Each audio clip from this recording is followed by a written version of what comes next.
إحسان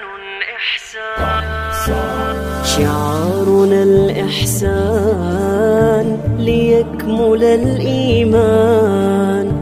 قد حثنا القرآن لتزهر الأوطان. إحساننا لا يضيع للجار أو لليتيم. عطاؤنا للجميع ذا نهجنا المستقيم. إحساننا لا يضيع للجار أو لليتيم. عطاؤنا للجميع ذا نهجنا المستقيم. إحسان شعارنا الإحسان على مدى الأزمان. إلى التقى عنوان، إلى الهدى برهان.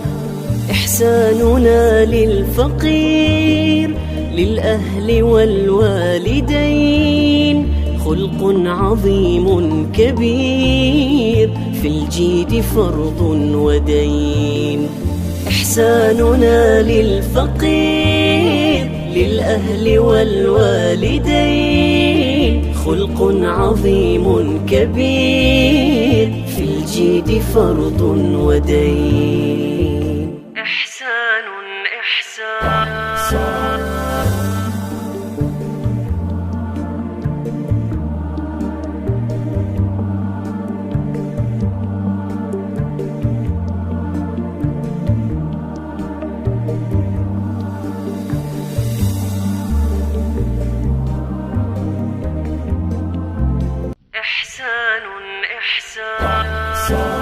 شعارنا الإحسان ليكمل الإيمان.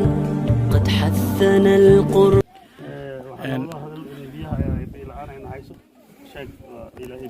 dadka saanay biyaha soo aroortaan dushooda ay soo qaataan. maamadan hadda biyaha intee soo aroortay? biyaha intee soo aroortay? ay Turkiga iyo kaamka intee isku jiraan marka? baayaa ugu badan aad dareemaysiin waxaa kamid ah biilaanta. biyaha saadan daran insha Allah waa insha Allah ugu diin biyaha insha Allah ila biyaha keenana hadina inay taagan rabaan insha Allah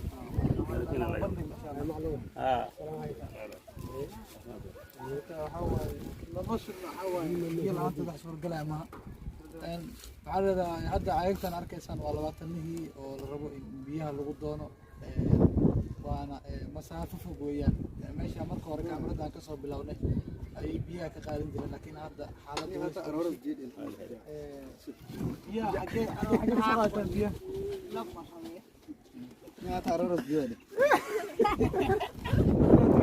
أنا بيها قعدت بيها سوقنا مالدار كحل قدك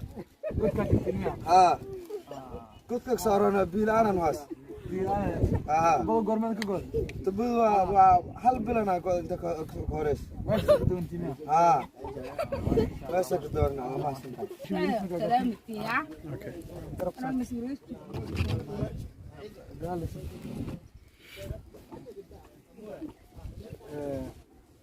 هذا أفتن سفر داير كيلو دونان ماموين كان waxay u safrayaan waa biyaha jirka ibn aadamku boqolkiiba 70 ama 70 waa biyo. insaankuna biyo la'aan ma noolaan karo, laakiin hadda safarkan aniga xataa aan sahayda la gali doona ama safkan aan gali doono waa biyo doonis waa. إحسان شعارنا الإحسان ليكمل الإيمان. قد حثنا القرآن لتزهر الأوطان. إحساننا لا يضيع للجار أو لليتيم. عطاؤنا للجميع ذا نهجنا المستقيم. إحساننا لا يضيع للجار أو لليتيم. عطاؤنا للجميع ذا نهجنا المستقيم. إحسان شعارنا مدى الأزمان، إلى التقى عنوان، إلى الهدى برهان. إحساننا للفقير للأهل والوالدين، خلق عظيم كبير في الجيد فرض ودين. إحساننا للفقير للأهل والوالدين، خلق عظيم كبير. kaamka weli ku dhex jirnaa safarku waa dheer yahay dhidi doona naga socda intaana baadigoobku waa biyo keliya waxa ugu daran hadda haysta walaalaheena waa biyo la'aanta marka insha Allah fariintan si degan oo diina kaga soo dhigay jawaabtaan adeegnina tubooyinka soo aragtay way go'an yihiin safar dheer aan galnay maamooyinkii biyihii ilaa dhagaxii Turkiga laga doonay waana ka xal saddexaad weeyaan meel dhow ma godka loo yaqaan waa meel aad u fog weeyaan weli waxaan si dhex jawaaxayno gudaha ay weli marayna meel dheer ma aan tagin laakiin gudihiisa wuxuu yahay meel aad u fog weli waxaan si dhex socono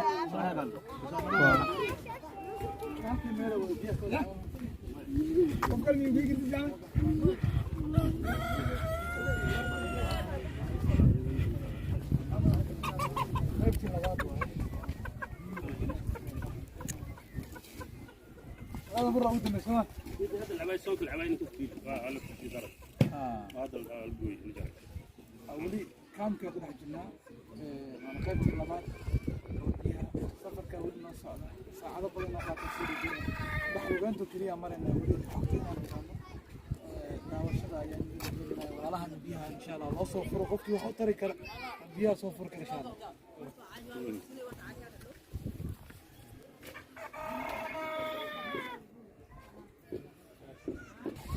الحمد لله ولي قلبي يا ودنا نحريستي دمقشده حق ربي ayaan ka rajeynaa magacaaga محمد نور محمد محمد maxaa idin daran hadda oo baahiya oo tabanaysa والله waxaan tabanaa biyo aan xiran muddo kale la ayaan halkaan ku cabdin biyo oo yimisa mid kale oo halka kan ku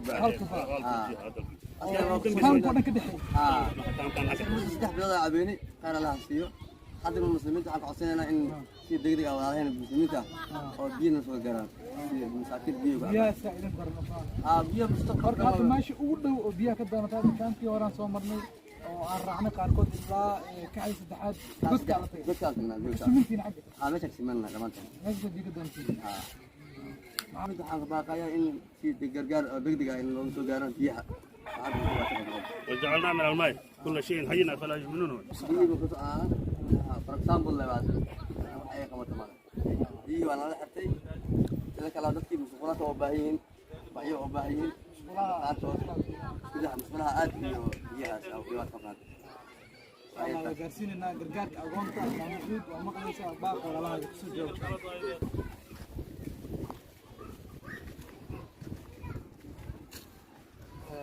قلت كده بيها كاستعمال الدنيا واكن في جديد أصبحي سواسي إنها عيارة هذا الانسوس واحد بيها هذا اللي قام استعماله أنا ظروفها هو هذا هذا كجرا بدها كام أفر مقالة هرنا صودا وتين كنا وحاولنا قناة كيشات قالت كلا أكثر بيها وأنا وصلنا لكن أنت سنجعل هاي قناة برنامج كنا حكتي واتا جوابتنا حقنا ينكبا يقولنا ونجيو إذن الله يسوع.